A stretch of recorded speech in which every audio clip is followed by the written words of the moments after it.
Paz do Senhor, irmão Felipe, estamos aqui para continuar a nossa série de estudos no livro de Daniel. Hoje estamos no capítulo 5.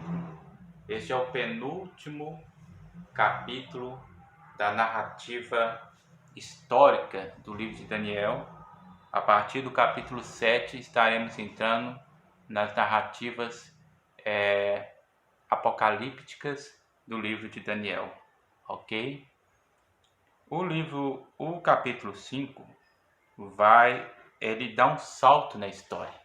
Até o capítulo 4 se narra a história de Daniel e seus amigos ao lado do rei Nabucodonosor.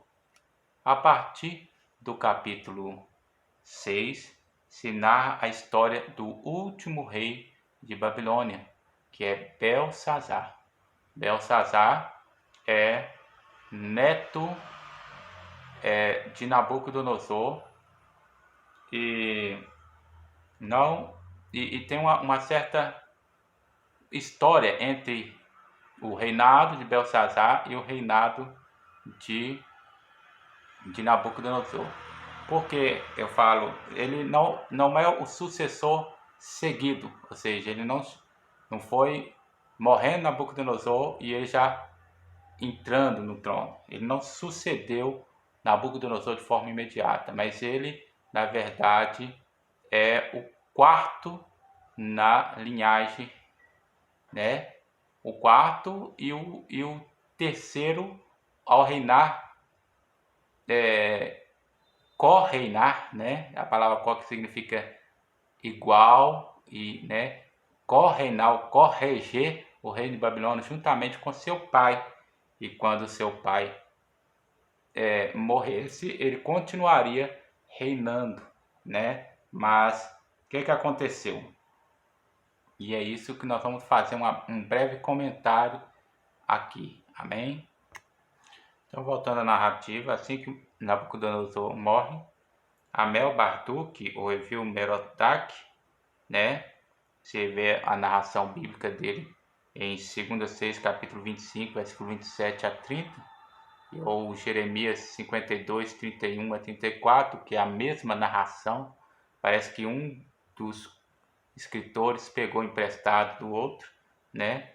E lá narra a história de Evil-Merodach. Há um breve relato que fala sobre ele. Ele reinou apenas oficialmente, né? Apenas 3 anos. Mas penso eu que ele reinou 10 anos, porque durante o tempo em que seu pai estava no estágio de loucura, aquela que nós aprendemos no capítulo passado, né, com nosso irmão Henrique, aquele tempo que ele estava naquele estágio de loucuras, o seu filho estava reinando, né, em seu lugar. Certamente voltou, quando ele voltou ao normal, ele voltou a reinar por um período de tempo até que Deus o recolheu, e aí Evil-Merodach assume oficialmente por 3 anos, e ele morreu assassinado por seu cunhado Neriglissar, né? E que reinou por um curto tempo também, 4 anos, né? E depois o seu filho Labashi-Marduk reinou por 9 meses e foi assassinado por Nabonidos, que reinou por 16 anos, e 13 desses 16 anos ele reinou juntamente com seu filho Belsazar, né, que foi corregente com ele. Ele vivia em Teimar, na Arábia, e o seu filho reinava em Babilônia, na cidade oficial, ou seja, na capital do Império Babilônico. Ok? Dito esse breve apanhado histórico, né? Quando aconteceu essas coisas, né? Nabucodonosor ficando doente, depois seu filho reinou por 3 anos, foi morto, depois o outro reinou mais 4 anos e morreu, e o seu filho reinou por 9 meses, foi morto, Então esse embate, isso certamente enfraqueceu o Império Babilônico. E nesse enfraquecer do Império Babilônico, o Império Medo surgiu e ganhou força, e depois o Império Persa também surgiu e fundiram os dois impérios, né? E ganharam força que foram só crescendo. Então esse Evil-Merodach, certamente, penso eu particularmente, né, não que tenha lido de algum historiador, penso eu, ou de algum comentarista bíblico, penso eu que esse Nabonido certamente começou a reinar de forma paralela com seu filho para poder tentar, naquele vasto Império Babilônico, proteger mais as fronteiras do Império Babilônico, dando ele de um lado e o seu filho de outro lado. Só que ele era um guerreiro que estava na batalha, e o seu filho, por outro lado, era um homem dado aos prazeres e às regalias, né? Era uma pessoa fraca mesmo, moralmente e em todos os bons sentidos para reinar. Esse filho dele certamente cresceu ao lado de Nabucodonosor. Certamente a sua mãe foi ou uma ex-esposa de Nabucodonosor, a quem o seu pai, a quem Nabucodonosor concedeu a seu pai, né? Certamente em algum acordo, ou talvez uma irmã de Nabucodonosor. Uma irmã de Nabucodonosor que Nabucodonosor abençoou e concedeu ela para ser mãe, para ser esposa de Nabonidos, né? Que, penso eu, poderia ter matado esse cunhado de Evil-Merodach até como uma certa vingança, né? E com uma certa retaliação por ele ter assumido o trono de forma errada, de forma violenta, né?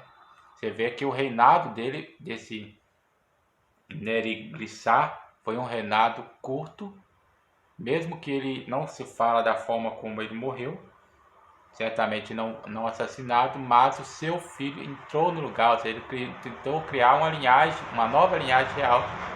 E aí, Nabonido, que estava alinhado verdadeiramente à linhagem de Nabucodonosor, por meio dessa irmã ou ex-esposa de Nabucodonosor, então ele tinha mais força para poder assumir o trono.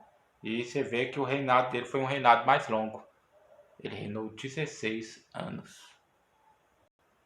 Então, como eu dizia, com esses vários conflitos e essas coisas que aconteceram, certamente os impérios Medo e Persa foi ganhando força, né? E certamente uma rebelião aqui, uma rebelião lá, e Nabonido tentando conter isso, né? E dividiu essa parceria de reinado para que ele não tivesse o trono vago e fosse usurpado por outra pessoa ou por outro reino, enquanto ele tivesse tentando defender as fronteiras do reino, né? E enquanto ele fazia isso, o seu filho estava lá, mas não de forma prudente, né? Como eu disse, ele certamente conheceu o seu avô. A palavra avô não é uma palavra que existia naquela época, assim como a palavra império também não era uma palavra. A gente que descreve como império babilônico, mas na verdade era o reino babilônico, né? E como os reis, eles não recebiam o nome de imperadores, eram reis, né? E assim, de igual modo,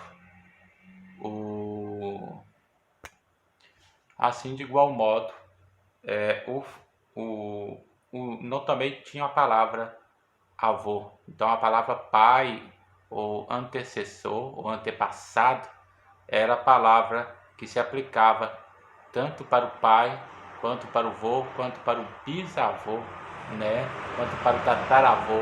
Isso é um exemplo que a gente vê na pessoa de Jesus, que é chamado filho de Davi, sendo que ele não é filho de Davi, ele é filho da linhagem real de Davi, ele pertence à linhagem real de Davi, mas ele é filho mesmo, é de José, assim, de Maria, né?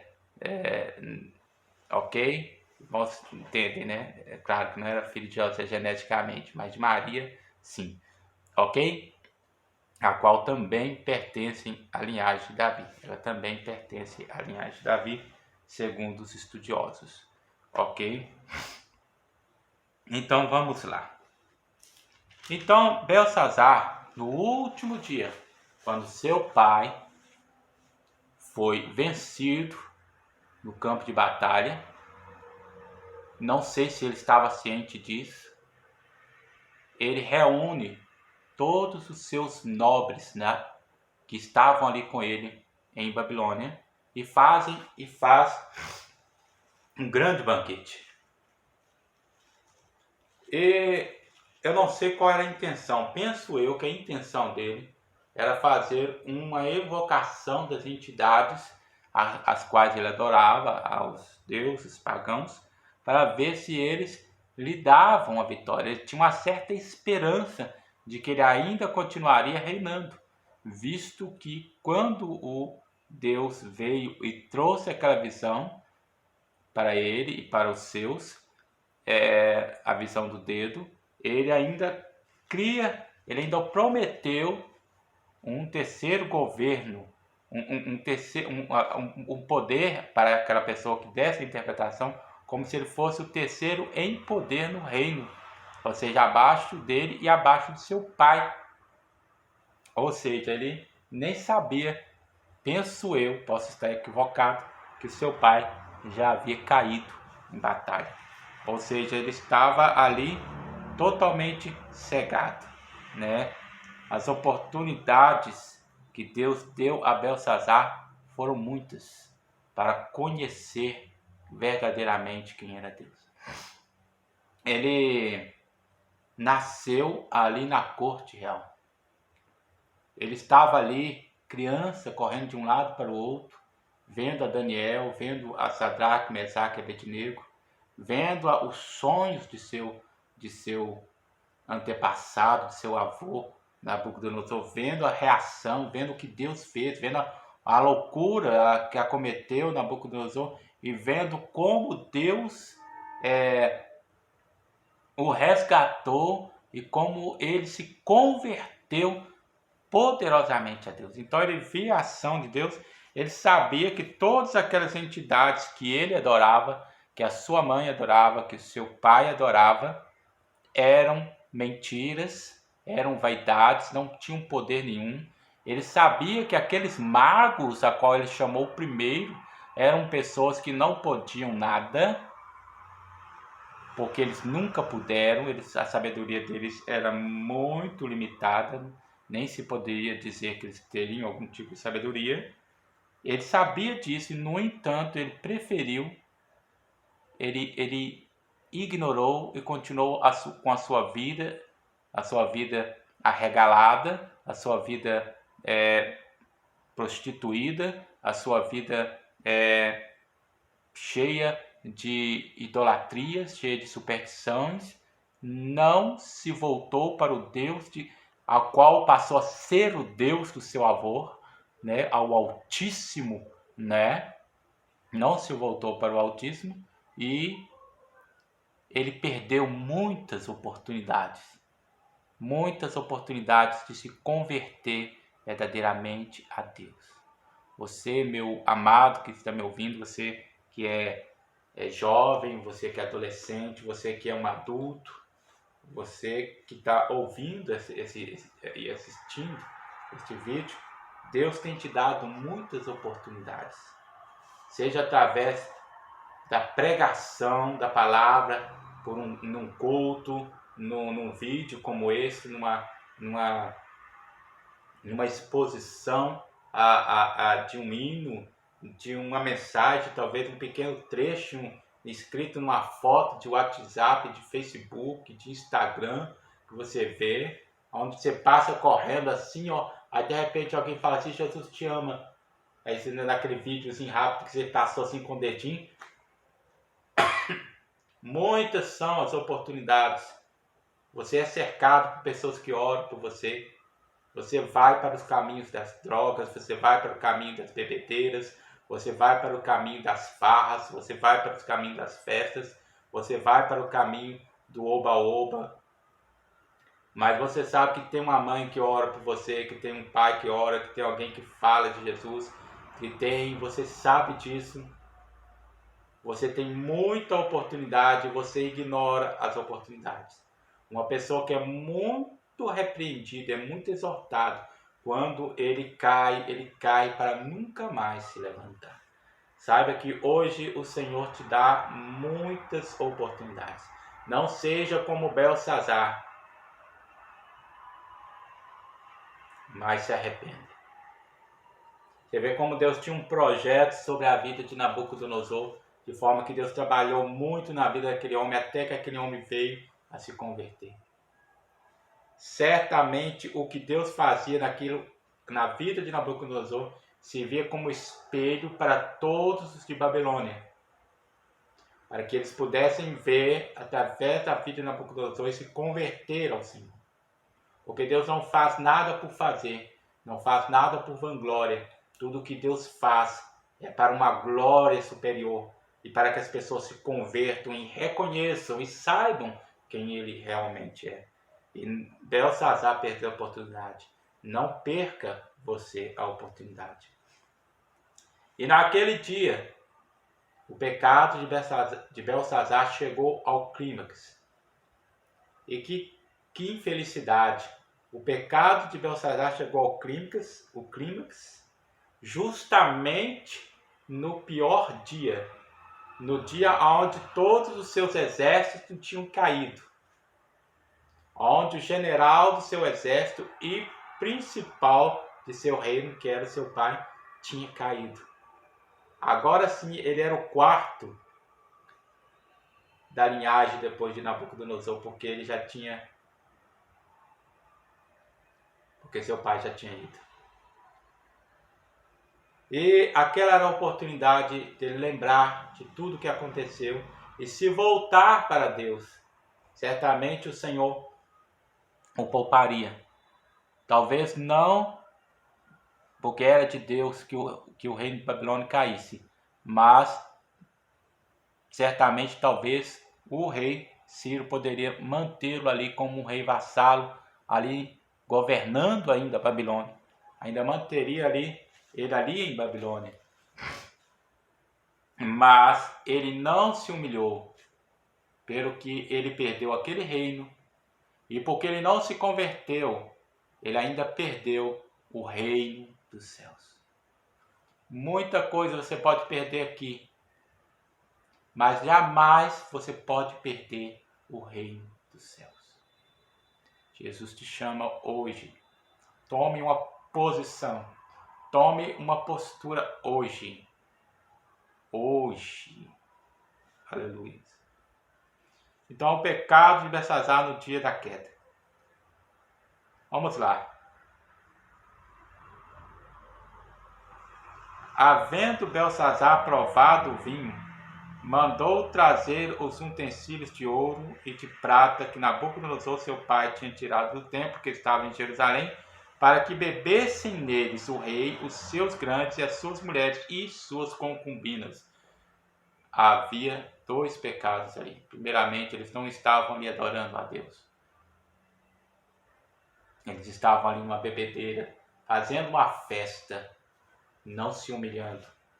Segundo, eles estavam certamente numa festa de orgia. Não era comum a gente ver isso no caso registrado em Esther, aquela festa ali de bebedeira, reunidas ali com mulheres, né, mesmo que fossem suas esposas, mas ali não havia só esposa, havia esposas e concubinas, era uma festa meio vacaiada, havia algo ali estranho naquela festa. Era uma festa de orgia, era uma festa onde havia prostituição, onde havia coisas erradas acontecendo ali, além da embriaguez, onde há o vinho, a dissolução.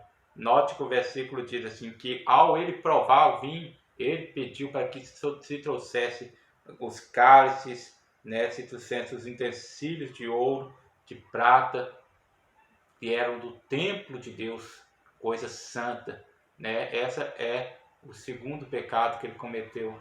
Como eu falei, o primeiro daquela bebedeira, daquela, né, orgia, o segundo da profanação. Ele profanou aquilo que era santo. Irmãos, quando nós vivemos na era da profanação, danças sensuais na igreja, gente que não tem temor de Deus, fingindo batismo com o Espírito Santo dentro da igreja, gente que usa o discurso de que a igreja somos nós e despreza o templo com falta de reverência no templo, porque se a igreja somos nós, então o templo que, né, que acaba que nem mesmo o templo do Espírito Santo ele respeita, porque anda muitas das vezes de forma desenvergonhada e não glorifica a Deus. Ok? Então trouxeram os utensílios de ouro que foram tirados do templo da casa de Deus, que estava em Jerusalém, e beberam neles o rei, os seus grandes, as suas mulheres e concubinas, beberam vinho e deram louvores aos deuses de ouro, de prata, de cobre, de ferro, de madeira e de prata. Daí então o terceiro pecado, é o que eu falei na introdução. Eles estavam ali, era uma festa de adoração às divindades babilônicas, para ver se elas traziam algum recurso para eles, algum livramento para eles. Ele havia conhecido o Deus Altíssimo e estava desprezando o Deus Altíssimo em prol da adoração de mentiras que não podem dar nada para ele. E qual foi a reação do Altíssimo? Enquanto estavam bebendo, enquanto estavam adorando aquelas imagens, o Altíssimo não estava aprovando, mas estava lá ainda, olhando aquilo, lamentando, mas estava olhando aquilo, disposto a pôr um fim naquele reinado, sim, porque já estava decretado o fim da Babilônia, mas poderia não ter sido o fim de Belsazar. Como eu falei, o rei Ciro, ele era um rei que não tinha por política matar e destruir totalmente os seus adversários, mas fazer deles vassalos, né? Eles governariam debaixo da sua tutela, assim como o próprio Nabucodonosor fez com alguns reis antes de destruir totalmente Judá, a princípio, né? Destruir a estrutura, né? E tirar o reino de Judá. Ele deixou por um tempo ali alguém, né? Até que o rei que estava no comando se rebelou. Isso acabou dando o fim do reinado ali em Judá. Isso poderia acontecer com Belsazar, acontecer dele ter um tempo para reinar, e poderia reinar por um bom tempo, mas, e claro, não sendo mais um imperador, sendo apenas um rei vassalo. Mas ele pecou de tal forma que até a sua vida foi posta como fim daquele dia. E a loucura maior que ele cometeu, dentre todas essas loucuras, foi a loucura de profanar o que é santo, e profanar o que é santo, o que é dedicado a Deus, num ato de idolatria aos deuses de mentira. Ele fez um caminho inverso. Daniel depois chama a atenção dele e fala: você deveria ter adorado ao Deus, buscado a este Deus, você não lembrou, ao Deus Altíssimo, aquele que detém a sua vida e a sua mão, e os seus caminhos em sua mão. Então qual foi a reação do Altíssimo? Naquela mesma hora, ele enviou a sua mão, e a sua mão escreveu no templo 3 palavrinhas. Não foram 3 frases grandes, foram 3 palavrinhas. E essas 3 palavrinhas deixaram o rei e os seus nobres perturbadíssimos, perturbados com aquela visão assustadora de uma mão escrevendo e dos dedos de uma mão escrevendo, e perturbado para saber o que significava aquilo. E aí ele, em gritos de pavor, ele chama à sua presença todos os magos, astrólogos, feiticeiros, todos eles, né? Todos os adivinhadores. E eles tentaram. Eu não sei se eles conseguiram ler, né? Então entraram todos os sábios do rei, versículo 8, mas não puderam ler. De acordo com essa interpretação, nem puder ler, eles podiam. Mas mesmo que eles pudessem ler, eles não teriam discernimento, porque eram 3 palavras sobre contagem, sobre medidas de pesar, medidas de cortar, de contar, sobre medidas. Então, que discernimento eles poderiam ter, né? Vamos ver essas palavras. E as palavras, as 3 palavrinhas eram contado, pesado e dividido. Contado, mene, pesado, tekel, e dividido, Pérez. A palavra mene estava repetida 2 vezes. Deus estava dando a ênfase, né, no que ele queria falar. Você foi contado, né? Você foi contado. Ele está dando a ênfase. Pesado, né? E dividido. A palavra Pérez estava no plural, uparzinho, né? Que significa a mesma coisa, só que no plural, né? Nenhum deles tinha essa interpretação, eles não conseguiam saber o que é para um servo de Deus falar. Deus bloqueia o entendimento dos ímpios e não deixa com que eles falem, porque é para o Senhor falar. O raciocínio humano ficou obtuso, né, diante daquilo. Deus confunde os sábios do mundo com os seus mistérios, né? Deus fala da sabedoria do mundo louca, né? Porque aprove a Deus salvar os crentes pela loucura da pregação. A sabedoria humana não pode ajudar um homem aflito em rebelião contra Deus, quando Deus está determinado a ir contra alguém que está em rebeldia contra ele. Não há sabedoria, não há conhecimento, não há entendimento, não há magia, não há nada que possa se opor, porque o Senhor está determinado aqui. E o Senhor estava determinado. O Senhor resolveu pôr um fim, um ponto final em toda a loucura, em todo o desvario. Vivemos numa época onde as pessoas vivem numa loucura, num carnaval, onde tantas coisas terríveis são feitas, tanto desafio ao Altíssimo, tanta afronta de Deus houve nesses últimos dias, tanta afronta, tanta coisa que afrontou a Deus. Você acha que o Senhor não fez uma contagem daquilo? Porque todos os atos dos homens, todas as decisões, todos os caminhos dos homens estão contados diante de Deus, enumerados, registrados diante do Senhor. E se o homem não se converte, não se volta para Jesus, isso tudo será calculado, isso tudo será pesado, isso tudo será lançado diante dele naquele grande dia do juízo final. E muitas vidas são rápidas, são ceifadas rápidas por causa desses caminhos de loucura, né? Vamos lá. O rei ficou perturbado, caiu um grande temor sobre o rei, né? Ele ficou muito mais perturbado ainda quando viu que os homens não conseguiram dizer uma palavrinha, porque Deus não deixou eles nem interpretar o que estava escrito em aramaico. Porque não estava escrito numa língua que eles não pudessem ler, mas é que Deus não deixou eles ler. Porque era para o servo de Deus fazer. Toda vez que tem um servo de Deus e Deus tem um negócio para resolver, o homem mais sábio do mundo não consegue fazer, até que aquele servo de Deus chegue ali, né?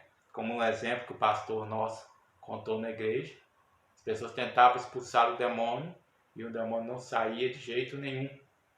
Mas quando eles falavam, vamos chamar o irmão fulano de tal, na hora que o demônio ouviu falar do nome do irmão fulano de tal, o irmão fulano de tal saiu, o demônio foi embora. Por quê? Lembra também do caso de Paulo?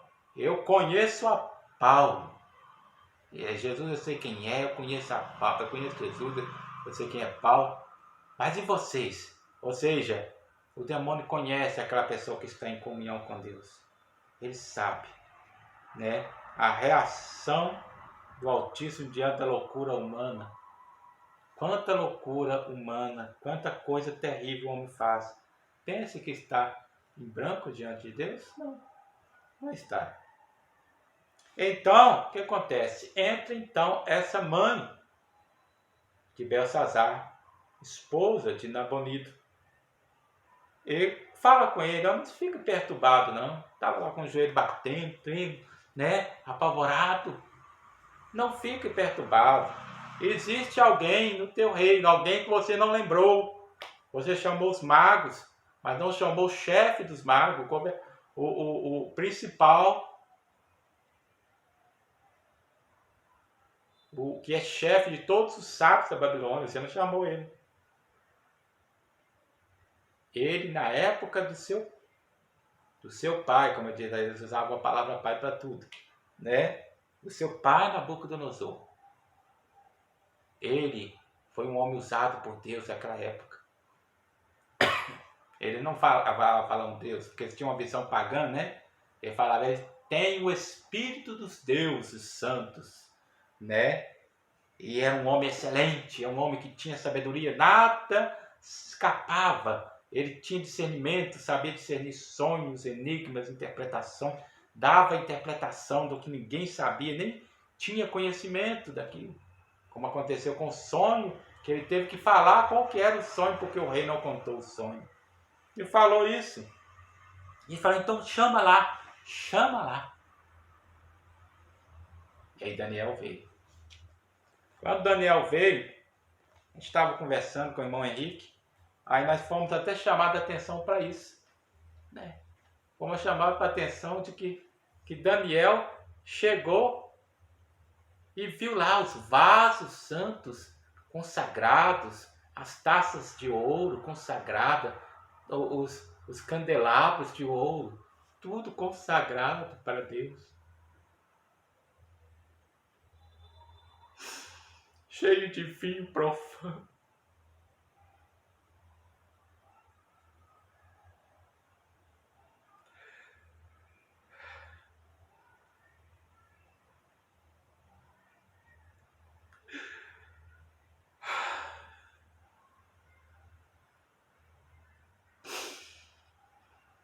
Você foi consagrado para Deus. Você foi chamado para Deus. Você foi separado para Deus. Não deixe se encher do vinho profano.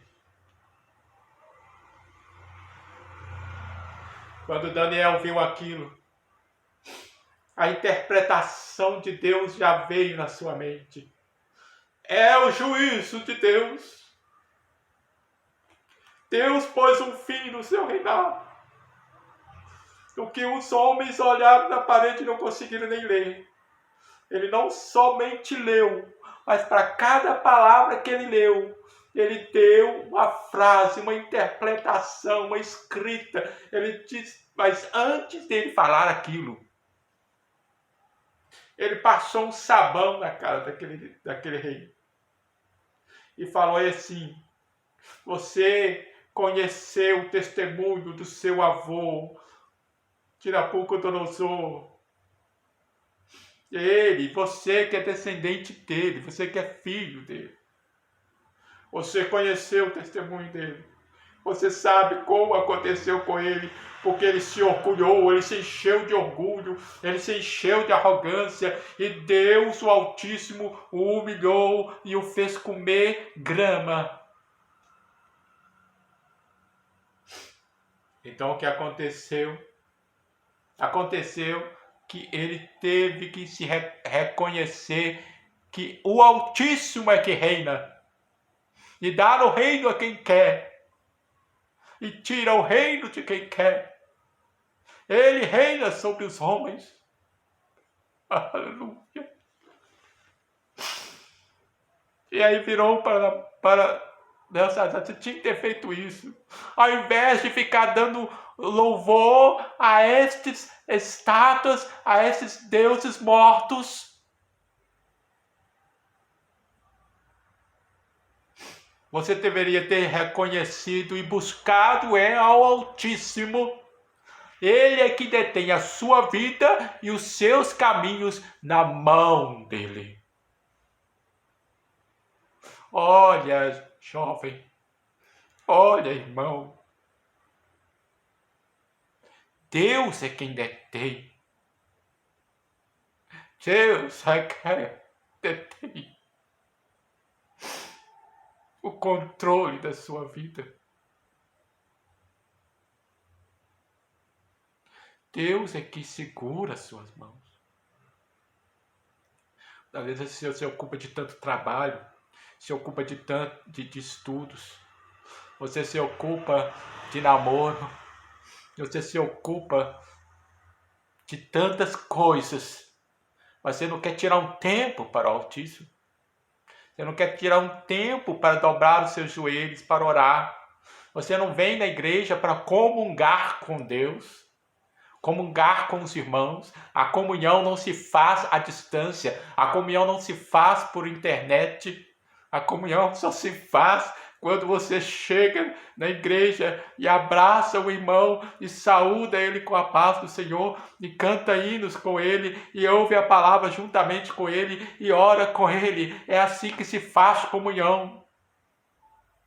É assim que se estabelece a comunhão. É você estando junto. Lembra-te do Senhor. Lembra da palavra que o rei Salomão escreveu em seu livro de Eclesiastes. Lembra do teu Criador hoje, nos dias do teu vigor, nos dias da tua força. Você corre tanto, você vai para tantos lugares, mas saiba que uma hora você vai ser parado, e se Deus te parar, como parou Belsazar, não terás a oportunidade nenhuma mais. Não terás. Não fique tomado pela loucura. Não fique tomado pela loucura deste mundo.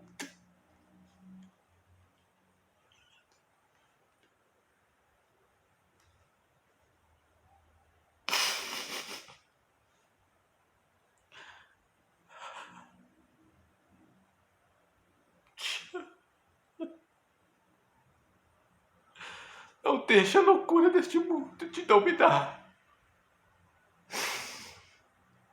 Muitas chances você tem desperdiçado. Muitas chances. Não se apoie na oração de sua mãe, de seu pai. Procure ao Senhor enquanto se pode achar. Procure ao Senhor. E aí Daniel deu a interpretação. Depois que passou o sabão na cara do rei, ele virou e falou assim: meu rei, as suas dádivas vêm com você. Daniel é um homem de olhos abertos, não como Balaão. Os olhos dele realmente eram abertos, porque eram olhos de discernimento. Balaão via o espiritual, mas Daniel tinha discernimento. Então não seja olhos abertos como os olhos de Balaão, mas seja olhos abertos como os olhos de Daniel. Então Daniel, que tinha olhos abertos de discernimento, ele disse assim: olha, ele já sabia, fique com você os seus presentes. Ele já sabia que aquela era a última noite do Império Babilônico. Que na verdade já não existia, porque era a única cidade que sobrava, era a Babilônia. Naquele exato momento, Ipaguru, acho que é mais ou menos isso, o nome do general, se eu não estou enganado. Aqui no comentário de Muta Gobrias ou Gubaru, né, o general do exército. Então naquela noite ele estava cavando o buraco, cavando buraco, cavando uma vala, cavando um desvio do rio Eufrates para poder entrar em Babilônia. E Daniel já tinha esse discernimento. Então Daniel virou para o rei e falou: fica com você os seus presentes, eu vou te dar a interpretação. Então ele começou a falar a interpretação. E diz assim: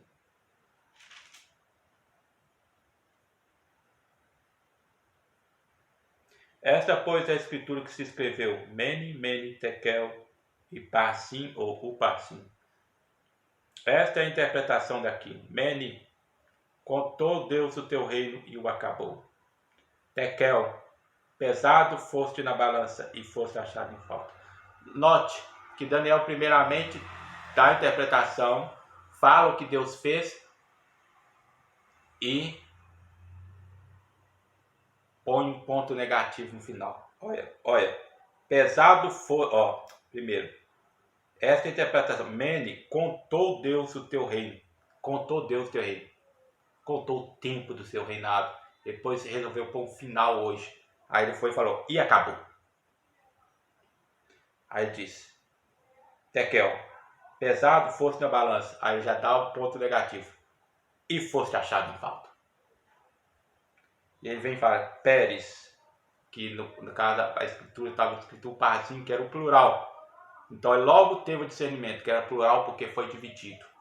E foi dado aos medos e aos persas. Dividido foi o teu reino, e deu-se aos medos e aos persas. Não que houvesse dois impérios, mas era um império formado por uma coalizão de dois impérios, mas que estavam reinando sobre o reinado de um único homem, que era Ciro.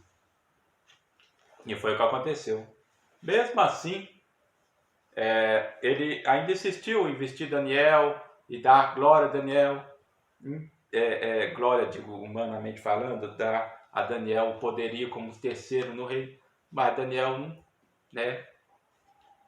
Daniel saiu por uma porta, como disse para os irmãos, e o general do exército Ciro entrou por outra, porque naquela mesma noite Belsazar foi morto e Dário reinou no seu lugar. Tomou o reino e reinou no seu lugar. Na idade de 62 anos. Aquele foi o último fim, o último imperador, o último rei da Babilônia. E como foi triste e desesperador o fim do último monarca babilônico.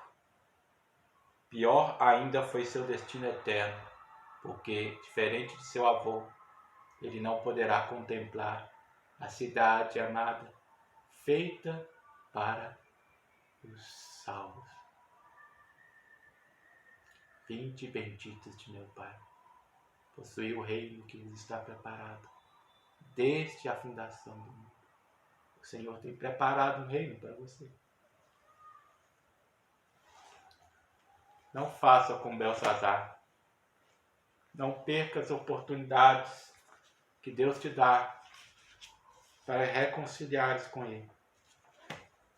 Este é o nosso estudo. E semana que vem nós estaremos já no último capítulo de história para concluir ele, para depois irmos para os capítulos de narrativa profética, ok? Fique com Deus, a paz do Senhor.